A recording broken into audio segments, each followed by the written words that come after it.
அஸ்ஸலாமு அலைக்கும் வரஹ்மத்துல்லாஹி வபரகாத்துஹு. நோன்பு முடியப் போகின்றது. இன்னும் ஓரிரு நாட்களில் பெருநாள் வந்துவிடும். இந்த கடைசி நாட்களில் லைலத்துல் கதிருக்காக விழித்திருந்து அல்லாஹு தாலாவிடம் பாவ மன்னிப்பு தேடி எங்களுடைய பாவங்களை அழித்து கொள்ளக்கூடிய பெரும் சந்தர்ப்பத்தை அல்லாஹு தாலா தந்திருக்கின்ற அதே நேரத்தில் பெருநாள் என்று நாம் கொண்டாடக்கூடியதாக, சந்தோஷமாக இருக்கக்கூடியதாக ஒரு பொன்னாளையும் அல்லாஹு தாலா நமக்கு தந்திருக்கின்றான். எமது வாழ்வில் 2 பெருநாள்களைத்தான் அல்லாஹு தாலா அனுமதித்திருக்கின்றான். ஒன்று நோன்பு பெருநாள், மற்றது ஹஜ் பெருநாள்.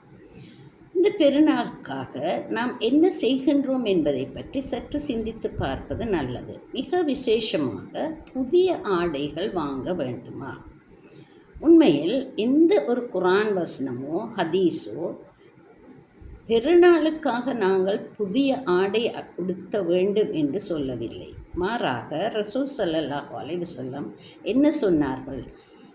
தொழுகைக்காக, அதாவது பெருநாள் தொழுகைக்காக எல்லோருமே, ஒரு ஊரில் உள்ள எல்லோருமே அங்கே செல்ல வேண்டும். ஐடியலி அது ஒரு மைதானத்தில், ஒரு திறந்த வழியில் நடத்தப்படுவது நல்லது. எனவே மாதவிடாய் இருக்கின்ற பெண்களாக இருந்தாலும் கூட எல்லோருமே அங்கே செல்ல வேண்டும். அங்கே போகும் பொழுது உங்களிடம் இருக்கின்ற மிகச்சிறந்த ஆடைகளை அணிந்து கொண்டு போக வேண்டும் என்று கூறியிருக்கிறார்கள். உங்களிடம் சிறந்த ஆடைகள் இல்லாவிட்டால் உங்களுடைய அண்டையலாரிடமாவது ஒன்றை கேட்டு வாங்கி போட்டு கொண்டு போகக்கூட வேண்டும் என்பதையும் கூறியிருக்கின்றார்கள். ஆனாலும் இந்த பெருநாள் உடுப்பு என்பது ஒரு ஃபர்லான வாஜிபான விஷயம் போல எல்லோருமே ஓடி ஓடி தேடி தேடி சேர்க்கக்கூடிய ஒரு விடயமாக நாம் ஆக்கி கொண்டிருக்கின்றோம். இது தவறு.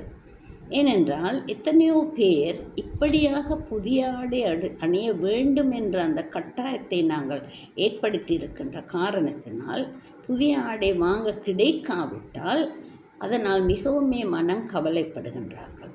எனவேதான் இதனை நாங்கள் தெளிவாக விளங்கிக் கொள்ள வேண்டும். இயன்ற அளவு பெருநாள் அன்றைக்கு நாங்கள் புதிய ஆடை வாங்காமல் இருக்கின்ற நல்ல ஆடையை அணிந்து கொண்டு போவதற்கு பழகிக்கொள்வோமாக இருந்தால் இயலாத மனிதர்களுக்கும் அதனை நாங்கள் இலகுவாக்கி வைப்போம்.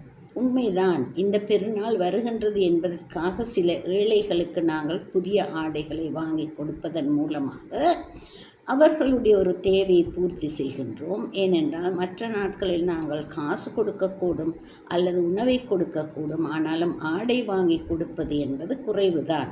பெருநாள் வருகின்றது என்பதற்காக வாங்கி